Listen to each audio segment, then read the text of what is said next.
इंदौर में शनिवार को न्याय व्यवस्था से जुड़े देश के दिग्गज मंच पर नजर आए। Madhya Pradesh state legal services authority की ओर से एनहांसिंग एक्सेस टू जस्टिस विषय पर वेस्ट जोन रीजनल कॉन्फ्रेंस आयोजित की गई। कार्यक्रम में सीजेआई जस्टिस सूर्यकांत, केंद्रीय कानून मंत्री अर्जुन राम मेघवाल, मुख्यमंत्री डॉक्टर मोहन यादव सहित सुप्रीम कोर्ट और हाई कोर्ट के न्यायाधीश मौजूद रहे। सम्मेलन में आम लोगों तक न्याय की आसान पहुंच, संवाद, गरिमा और समावेशन पर मंथन हुआ।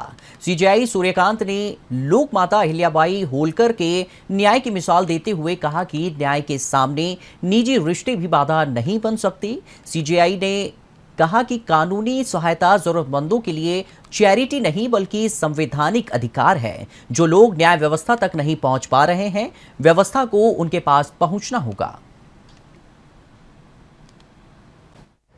ये धरती कई कारणों से मालवा की धरती वैसे तो सदैव विश्व के वंदनीय देशों में से एक भारत की भूमि हमारी सम्राट विक्रमादित्य के काल, इसके पूर्ववर्ती हरिश्चंद्र के काल, हर एक बार हर एक स्थान पर कदम कदम पर न्याय के उत्कृष्ट उद्भट उदाहरण मिलते आए हैं। लेकिन अभी अभी ज़्यादा पुरानी बात नहीं, लगभग 250 से 300 साल पहले इसी नगरी प्रजावत्सल, धर्मनिष्ठ, न्याय और सुशासन के प्रतिमान स्थापित करने वाली लोक माता अहिल्या महारानी की ये नगरी है।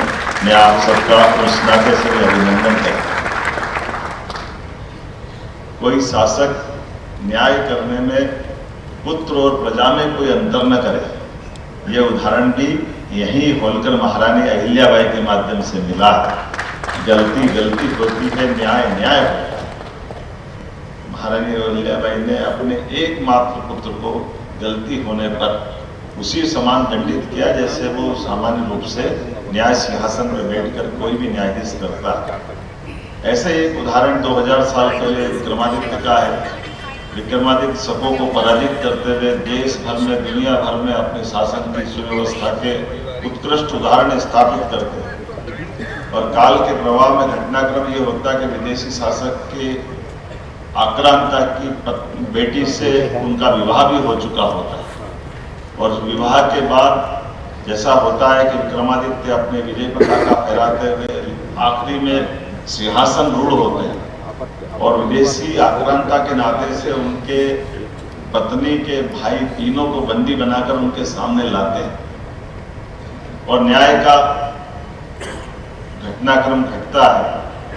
और जैसे अपने वो एक तरह से अपने पत्नी के भाई मतलब उनके साले हुए और उनको लेकर के सामने विचार के लिए जब विषय आता है तो दोष सिद्ध हो रहा है और दोष सिद्ध होने में बीच में विघ्न आता है। पत्नी खड़ी हो जाती है हाथ जोड़ करके कि आप महाराज कुछ भी करिए, ये मेरे तीनों सगे भाई हैं, कृपा करके इनके पर दया करिए। इनके ऊपर दया करने से मेरे भाई की जान बचेगी। आप चाहो सारी जिंदगी इनको जेल में रखना हो रखो, जो करना हो करो, लेकिन कृपा करके इनके प्राण दान देने का कष्ट करें। विक्रमादित्य एक तरफ अपनी पत्नी को देखते, दूसरी तरफ न्याय की उद्भट परंपरा, हमारी उज्जवल परंपरा को देखते हैं। वो खड़े होकर के निर्णय करते कि भाग्यशाली तुमने तुम्हारा पक्ष रख दिया, लेकिन मैं व्यक्तिगत जीवन के लिए नहीं खड़ा हूँ। मेरे लिए भारत की इस न्याय व्यवस्था की परंपरा में हमारा न्याय देरी से दिया गया न्याय के अन्याय के बराबर है। और ये भले ही मेरे सगे साले हैं, लेकिन इनके लिए अब इस समय एक क्षण के लिए भी जीवित रहना ये न्याय के साथ अन्याय होगा। इसलिए इसी समय हाथी के पैरों के तले कुचलवा के मरवाने की मैं राजाज्ञा जारी करता हूँ। ये हमारी उत्कृष्ट परंपरा न्याय के संबंध में ऐसे एक नहीं सैकड़ों उदाहरण है जिनके माध्यम से जब न्याय की बात होती है तो मुझे अत्यंत प्रसन्नता है।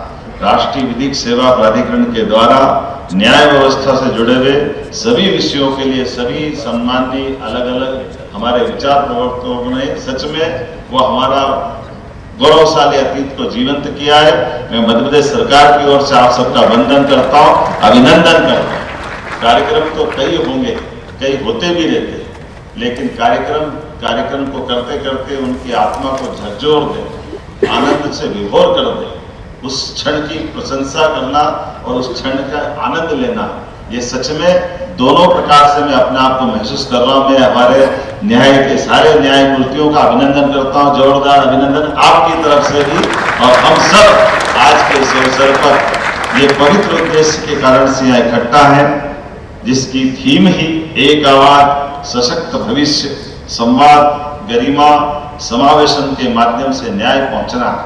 मैं संविधान की प्रस्तावना की लोक कल्याणकारी, राज्य के धर्म और कर्तव्य समाहित जिस प्रकार से भाव है, उसी आधार पर इस प्रस्तावना में भी न्याय, स्वतंत्रता, समानता और बंधुत्व को लोकतंत्र का जिसमें आधार बनाया गया है। सम्मेलन की थीम संविधान की प्रस्तावनाओं के मूल भाव को साकार कर रही है। मुझे प्रसन्नता है सम्मेलन के मध्यस्थता के माध्यम से छोटे छोटे विवाद का निपटान, केस पेंडेंसी को कम करने जैसी गंभीर विषयों पर भी मंथन हो रहा है। और वैसे तो हमारी परंपरा वास्तव में न्याय की परंपरा पंच परमेश्वर की अवधारणा रही है, जिन्होंने कभी समझाकर, कभी संवाद से, कभी समझौतों से विवादों को सहजता से सुलझाया। गीता का ज्ञान भगवान कृष्ण के उस महाभारत के उस दृष्टांत के साथ भी आता है कि उन्होंने 5 गांवों से भी समाधान का मार्ग खोजने का प्रयास किया, उससे वो भीषण समर टल सकता था। हमारे संविधान में हजारों वर्ष की भारतीय न्याय परंपरा आधुनिक लोकतांत्रिक मूल्यों का उत्कृष्ट संगम है। यह देश का न्याय विधान है। न्याय के मंदिर हमारे न्यायालय हैं। भारतीय अदालतों को न्याय के मंदिर में लोग श्रद्धा से न्याय मिलने के मंदिर के नाते से देखते हैं। नागरिक न्याय मिलने के भरोसे से न्यायालय की चौखट पर कदम रखते हैं।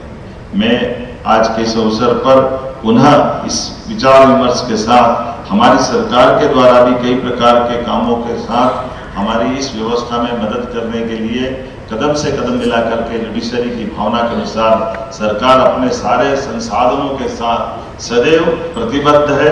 और चूंकि यशस्वी प्रधानमंत्री के नेतृत्व में हमारे देखते देखते कितने प्रकार से बदलाव हुए, मुझे इस बात की प्रसन्नता भी है कि हमारा वो अंग्रेजों के समय का न्याय बदलने का भी यही स्वर्णिम समय चल रहा है, जिसके कारण से नए प्रकार से तीनों प्रकार के बदलाव के दौर से सहजता के साथ पूरा समाज बदला है। और हमारे लिए आधुनिक तंत्र के आधार पर भी अब ई filing, digital record, one data one case, virtual सुनवाई, आधुनिक न्याय प्रबंधन जैसी प्रणालियों का न्याय प्रणाली के माध्यम से कायाकल्प हुआ है। माननीय प्रधानमंत्री जी के नेतृत्व में सच में सदियों पुराने औपनिवेशिक दौर के कानूनों की जगह जो कानून लागू किए गए हैं, इसी कड़ी में जन विश्वास अधिनियम के माध्यम से छोटे छोटे उल्लंघनों को भी अपराध की श्रेणी से बाहर कर कानूनों को अधिक सरल और नागरिक हितैषी बनाया गया है।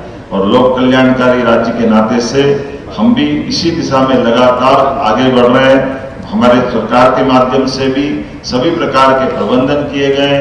और जैसा कि अभी वर्तमान के माहौल में हमने सबने देखा, अभी से थोड़े दिन पहले ही संविधान की अनुच्छेद 44 में राज्य भारत के सभी क्षेत्रों के नागरिकों के लिए एक समान नागरिक संहिता के संबंध में जब अपेक्षा की गई, तो मुझे इस बात की प्रसन्नता है बीता समय हमारे बीच माननीय न्यायमूर्ति रंजना देसाई समिति के अनुशंसाओं के आधार पर हमने अपनी विधानसभा से समान नागरिक संहिता विधेयक को अपनी विधानसभा में पारित करके हमारी प्रतिबद्धता सिद्ध की कि हाँ, न्याय में धर्मों का सबका सम्मान तो होगा, लेकिन न्याय के लिए सर्वधर्म सद्भाव का भाव बनाए रखने के लिए शासन हिंदू